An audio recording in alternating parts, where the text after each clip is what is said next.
A gente vive um período de distanciamento social, mas não é por conta disso que a gente não pode continuar falando de diversidade.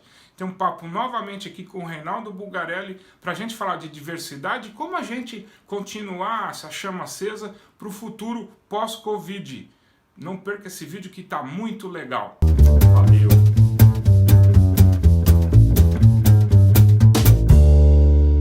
É interessante a gente quebrar essa coisa da aparência, né?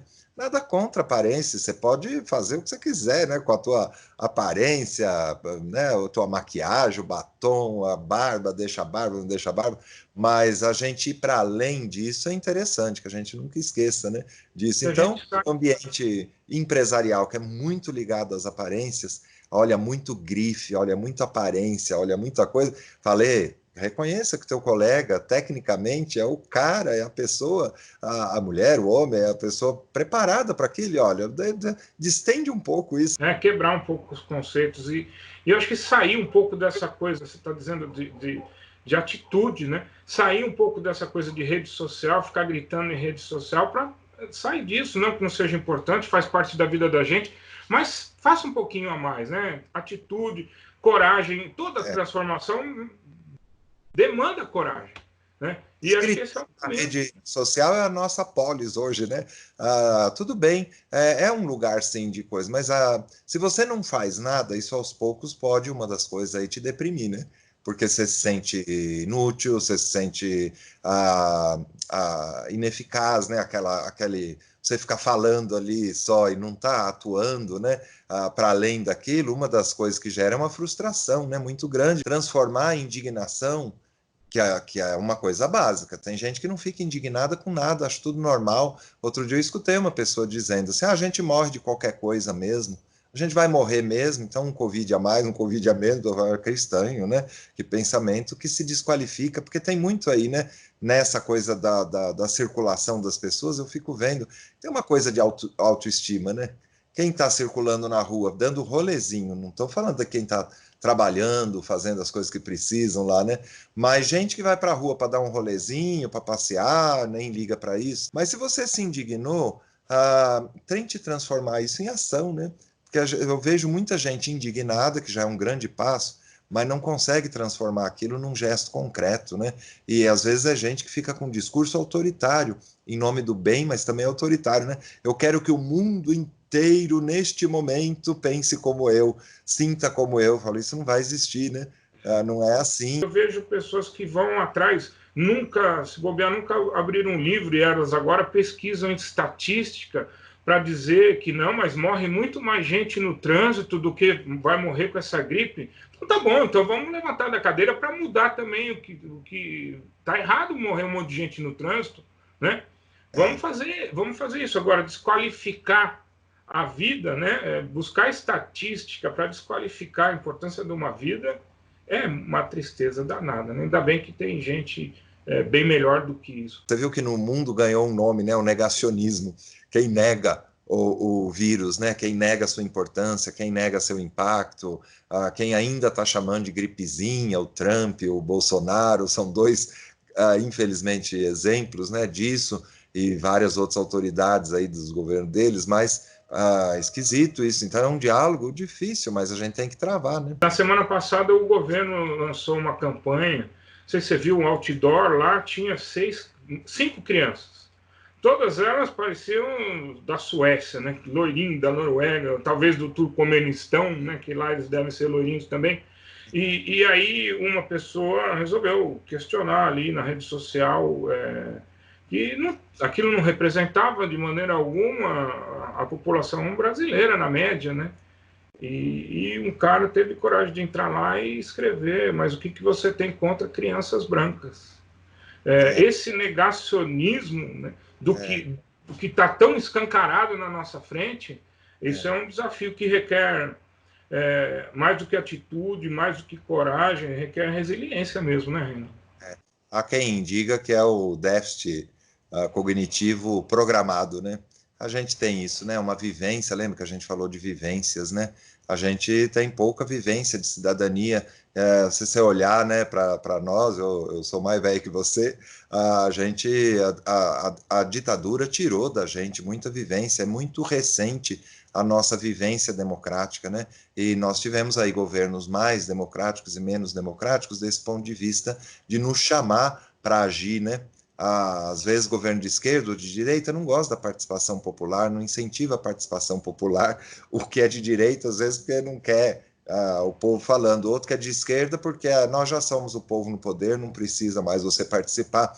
Isso tudo faz mal para a sociedade e agora, nesse momento que a gente precisa se ajudar, que a gente precisa participar, você vê como faz falta. Outro dia me perguntaram aqui como é que você começa a promover a diversidade nos eventos, porque num determinado setor aí, posso até dizer, no setor de turismo, ele estava dando exemplo lá, de que as pessoas mais influentes do setor, quem mandava nesse setor, todos eram brancos, homens brancos, né? Como é que a gente faz para quebrar isso? Falei, mas gente, os outros 13% também contam. E cabe a quem tá organizando, quem está promovendo o evento, eles que têm que fazer essa curadoria e descobrir do outro lado dos 13% quem é que também tem o mesmo valor.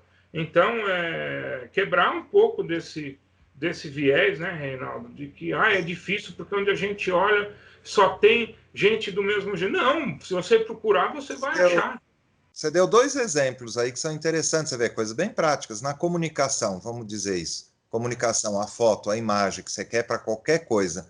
Poxa, seja mais plural.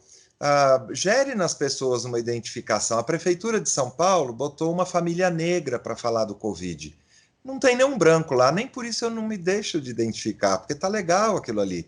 Então, como é que a gente faz para ir uma hora falando assim, outra assado, e que vai mostrando a pluralidade? Outro exemplo que você deu é esse, você vai fazer evento, tá eu faço parte lá do Comitê de Diversidade da ANCHAM, da Câmara Americana de Comércio. A gente combinou ali, é um combinado nosso, de qualquer assunto, seja lá qual for, procure convidar negros e mulheres negras de preferência, né? Porque aí nessa hierarquia. Por quê? Essas pessoas têm o que dizer. Outro dia eu estava numa televisão aí também fazendo um workshop ali, uma palestra sobre isso. Falei, então, repórter, jornalista, tal, entreviste, vá atrás, porque tem. E aí você pensar, né? Agora mesmo a gente está com uma propaganda aí, nem sei de quem, os pensadores do Brasil só tem brancos. Como se nenhum negro tivesse pensado o Brasil. No cotidiano você pode mexer nisso, né? Escolha a tua frase melhor, a foto, né, que represente melhor, que gere esse sentimento de pertencimento, porque isso é uma coisa, uma condição essencial para a cidadania, para o país. Se eu excluo as pessoas da foto, eu estou excluindo da vida, estou excluindo de tudo mais, né? Não é só ali naquele momento. Isso é o valor da diversidade, né? De você trazer pensamentos diversos, vivências diferentes que vão contribuir para um debate. Deveria ser o contrário, né? Quem organiza um evento desse deveria buscar o leque mais variado de vivências, de opiniões, e não repetir os mesmos padrões. Eu sei que é difícil no dia a dia, às vezes a gente tem uma tendência a repetir, mas tem que ter lá aquele carinha na consciência lá, né, lembrando o tempo todo que existe vida inteligente fora da nossa bolha, né? Só que é diferente, né? E às vezes a gente quer o espelho. Aí fala, mas essa mulher negra, ela não estudou no mesmo lugar que eu, ela não fez o mesmo caminho que eu, ela não tem os mesmos amigos que eu, lá de infância, de coisa, ela só quer isso, aí exclui, e aí chama isso de competência. E isso é bem das organizações, né? Não é, né? Vai ser outro, e é esse que é a riqueza. Esse é o caminho da humanidade, essa decisão de excluir as pessoas em função de suas características, isso custa. Isso é que dá trabalho. É impressionante como você tem que bolar coisas para, no recrutamento e seleção de uma empresa, excluir os outros. Aí você inventa critérios, tem que ficar fazendo.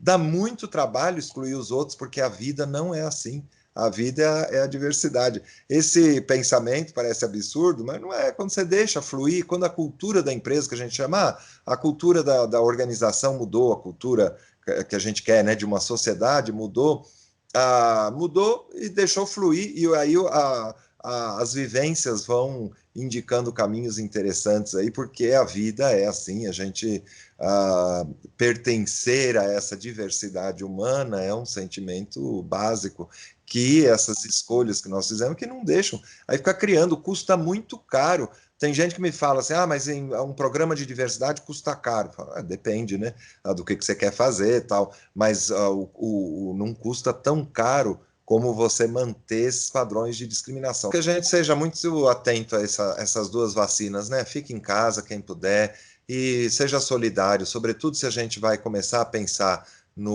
de alguns de nós, né, voltar a circular, a gente vai precisar se ajudar, alguns de nós não vão poder circular, né, então nós vamos ter que se ajudar nisso, a continuar usando os meios digitais aí, né, não vai se abolir de uma hora para outra isso não, pelo contrário, né, nós vamos ter que fortalecer esses vínculos, essa coisa mista aí que nós vamos ter, vai ser mais uma chance da vivência da solidariedade entre nós, né.